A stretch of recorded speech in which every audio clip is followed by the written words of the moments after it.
ये हमारे क्लब की सबसे हसीन लड़कियां हैं। आप जिसे चाहेंगे वो आज रात आपके कंफर्ट के लिए पहुंच जाएगी। हमारी नई बिजनेस डील के लिए ये एक छोटा सा तोहफा मेरी तरफ से। विराट सिंघानिया के बगल में बैठा हुआ उसका नया बिजनेस पार्टनर होठों पर एक बेशर्मी सी भरी मुस्कुराहट लिए बोला। 28 साल का विराट सिंघानिया अमीर होने के साथ साथ बेहद हैंडसम और डैशिंग था। अपने एक लुक से किसी को अपना दीवाना बनाने की काबिलियत रखने वाले विराट सिंघानिया को प्यार शब्द से कोई लेना देना नहीं था। उसने जिंदगी में हर एक रिश्ता सिर्फ और सिर्फ मतलब से बनाया था। उसका मानना था कि जज्बात सिर्फ इंसान को बेबस ही बनाते हैं और वो प्रैक्टिकल रहने में ज्यादा विश्वास करता था। विराट की नजर में सिर्फ एक चीज की वैल्यू थी और वो थी दौलत, शोहरत, रुतबा और उसका अपना एटीट्यूड। विराट सिंघानिया की कोल्ड आंखें दूर से ही लड़कियों को स्कैन कर रही थी। हाथ में शराब का गिलास लिए हुए विराट सिंघानिया ने उन सारी लड़कियों पर नजर डाली और फिर उसने शराब के गिलास को एक घूंट में खत्म करके ठंडे अंदाज में कहा, बोरिंग। अगर सच में कुछ नया है तो दिखाओ। मुझे ये पुरानी और बार बार देखी हुई चीजें पसंद नहीं। विराट सिंघानिया सच में बहुत सेलेक्टिव था। वो जो चाहता था उसे पाने के लिए किसी भी हद तक जा सकता था। उसकी पसंद बहुत खास और चुनिंदा थी। इतनी आसानी से कोई उसे इम्प्रेस नहीं कर पाता था। विराट की बात सुनकर उसके बगल में बैठा आदमी बोला, अरे सर चिंता मत करो, हमारे क्लब की सबसे नई और खास खूबसूरती हम आपके सामने पेश करते हैं।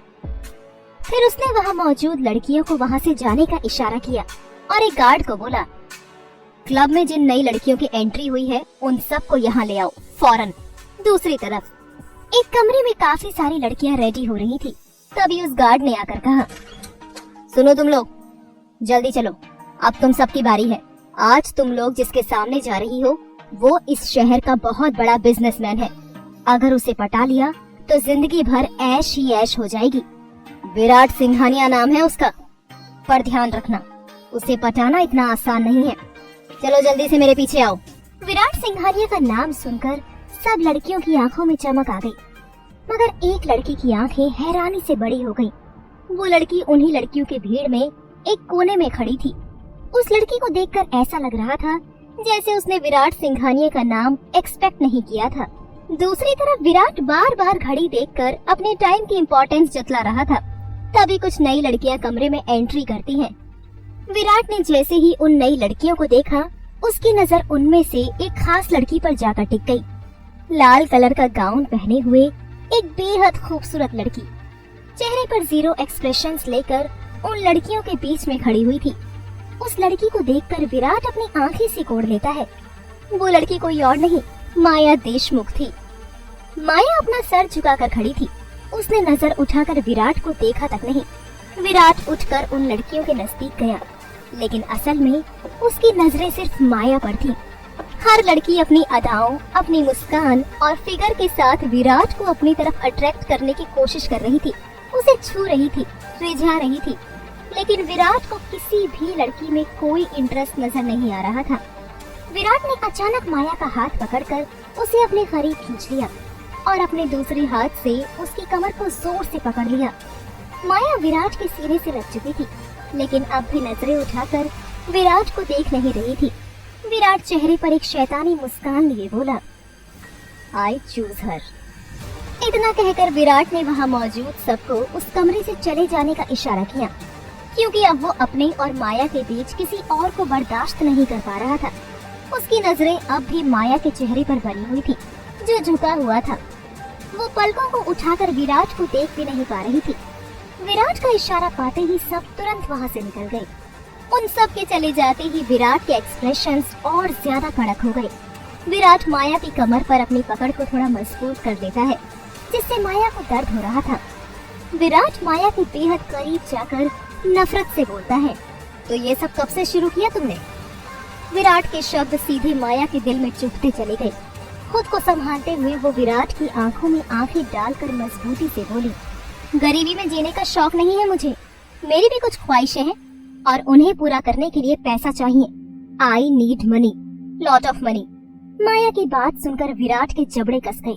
उसने माया को अपने नजदीक खींचा और दांत पीसते हुए बोला, अगर ऐसा है तो आज मैं तुम्हारे सारे शौक पूरे कर देता हूँ। माया मुस्कुरा कर बोली, बिल्कुल, और ट्रस्ट मी, मैं तुम्हें कंप्लेंट का मौका नहीं दूंगी। आज तक कोई भी मेरे पास से बिना खुश हुए नहीं गया है। माया की ऐसी बेशर्मी भरी बातें सुनकर विराट की आंखों में हैरानी थी और गुस्सा भी। अचानक उसने माया के गले को जोर से पकड़ लिया। माया को एकदम से तेज दर्द हुआ, लेकिन उसने उफ तक नहीं किया, बल्कि बड़ी अदा से विराट को निहारती रही। माया की नजरों ने विराट का खून खौला दिया। उसने माया को बिस्तर के पास ले जाकर पटक दिया और गुस्से में अपनी शर्ट निकालने लगा। उसके बाद विराट माया के करीब आते हुए बोला, दिखाओ मुझे कि तुम्हें कितना एक्सपीरियंस है। माया ने चेहरे पर एक तिरछी मुस्कान लिए विराट को अपने करीब खींच लिया। विराट की मूवमेंट किसी जानवर की तरह लग रही थी, मानो वो अपना गुस्सा निकाल रहा हो, लेकिन माया सब कुछ हंसते हंसते बर्दाश्त कर रही थी। अचानक विराट रुका और उसने शक भरी नजरों से माया को देखकर सवाल किया, तुमने तो कहा था कि तुमने बहुत से लोगों को खुश किया है, लेकिन मुझे ऐसा क्यों लग रहा है कि मैं वो पहला शख्स हूँ जिसके साथ तुम रात गुजार रही हो। विराट की बात सुनकर माया ने प्यार से विराट के चेहरे पर अपनी उंगली फेरते हुए कहा, ट्रीटमेंट लेती हूँ। तुम जैसे अमीर लोगों के लिए हमें खुद को काफी मेंटेन रखना पड़ता है।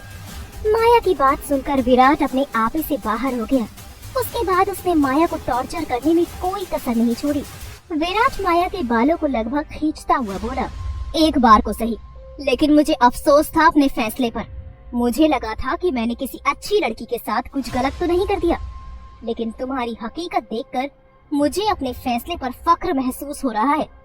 तुम जैसी बाजारू औरत सिर्फ और सिर्फ रात बिताने के लिए ही होती है, उनके साथ और कोई रिश्ता नहीं रखा जा सकता। विराट के कहे एक एक लफ्ज माया के कान में पिघले हुए शीशे की तरह घुल रहे थे, लेकिन उसने अपने चेहरे पर एक शिकन तक नहीं आने दी। माया के चेहरे को देखकर लग नहीं रहा था कि विराट के कहे किसी भी शब्द का असर उसके ऊपर हो रहा है। रात गुजर चुकी थी। सुबह विराट शार लेकर जैसे ही बाहर आया, उसने देखा माया रेडी हो रही थी। विराट भी अपने कपड़े पहन चुका था और जाने की तैयारी में था, पर जाने से पहले वो अपने कोट से एक चेक निकालता है और माया के पास आकर चेक को माया के ऊपर उड़ाता हुआ बोला, ये पकड़ो, तुम्हारी एक रात की कीमत। माया का दिल उस चेक को लेकर रो पड़ा, लेकिन अपने अंदर के दर्द को छुपाते हुए पूरी बेशर्मी के साथ उसने चेक उठाया और चेक पर लिखा अमाउंट देखकर माया मुस्कुरा उठी। वो विराट की ओर देखती हुई बोली, थैंक यू सर, अमाउंट देखकर लग रहा है कि आपको मैं बहुत पसंद आई, दोबारा जरूर आना। विराट माया के बाल पकड़कर उसे थोड़ा सा अपने करीब लेकर आया और गुस्से में दांत पीसते हुए बोला, 1 साल पहले जब मैंने तुमसे अपने सारे रिश्ते तोड़े थे, तभी मैंने सोच लिया था कि दोबारा तुम्हारी शक्ल तक नहीं देखूंगा, लेकिन तुम्हारी किस्मत अच्छी थी कि तुम्हें मेरे साथ एक पूरी रात गुजारने का मौका मिला, लेकिन तुम्हारा नसीब इतना भी बेहतर नहीं कि मेरे साथ एक और रात बिता सको।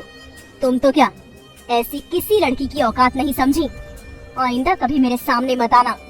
माया ने जवाब दिया, ओह, तो इसका मतलब मैं ये समझ सकती हूँ कि 1 साल पहले जो रकम मैंने आपको लौटा दी थी हमारे रिश्ते की एवज में, आप वो रकम को मुझ तक पहुँचाना चाहते थे, इसलिए आपने मुझे एक रात के लिए चुना। खैर, आपके साथ रात बिताने का दोबारा मौका नहीं मिलेगा, तो चलिए कोई बात नहीं, आप नहीं तो कोई और सही। अब मैं चलती हूँ, आज रात एक दूसरे बिजनेसमैन के साथ अपॉइंटमेंट है, प्रिपरेशंस करनी है। Nice to meet you, mister Virat Singhania. ये बोलकर माया अपना चेक लेकर कमरे से चली गई। माया के कहे गए शब्द सुनकर विराट हैरान था। उसने चिढ़ते हुए कहा, वो चाहे जो करे, आई डोंट केयर, नाम के लिए ही सही। जब उससे मेरा रिश्ता था तब मैंने उससे कोई मतलब नहीं रखा, तो अब तो वो मेरी कोई नहीं लगती। इधर क्लब से कुछ आगे निकलने के बाद माया ने अपने बैग से अपना मोबाइल निकाला जो कल रात से ऑफ पड़ा था। उसने जैसे ही मोबाइल ऑन किया, back to back messages call के नोटिफिकेशन आने लगे।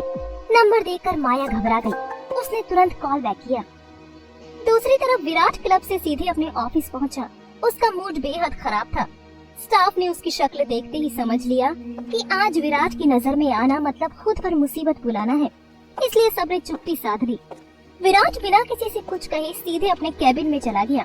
वहाँ दीवार पर उसके दादाजी की एक बड़ी सी तस्वीर टंगी थी। वो तस्वीर के सामने जाकर कुछ देर खामोश खड़ा रहा।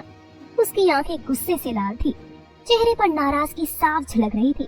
उसने अपनी मुट्ठियां कसकर भींच ली और फिर जैसे सब्र का बांध टूट गया, वो लगभग चीखते हुए बोला, काश काश दादाजी आप आज जिंदा होते, काश आप मेरे साथ होते, तो मैं आपको दिखाता कि जिस लड़की को आपने मेरे लिए चुना था वो असल में कितनी घटिया निकली। जिससे आपने मेरी जबरदस्ती शादी कराई, जिसे आपने मेरी पत्नी और सिंघानिया खानदान की बहू का दर्जा दिया, वो एक सर्विस गर्ल निकली। उसके शब्दों में घिन साफ महसूस हो रही थी। मैं सोच भी नहीं सकता था कि मेरी बीवी एक सर्विस गर्ल है। आखिर क्यों माया और विराट पति पत्नी होते हुए भी अजनबियों की तरह एक दूसरे के सामने खड़े थे? ऐसा क्या हुआ जिससे माया एक सर्विस गर्ल बनने को मजबूर हो गई? माया ने क्लब में विराट से दोबारा मिलने पर पहचान छुपाने का नाटक क्यों किया? क्या ये किसी बड़े बदले की शुरुआत थी, या माया अब विराट को सबक सिखाना चाहती है? जानने के लिए सुनिए इस कहानी का अगला एपिसोड।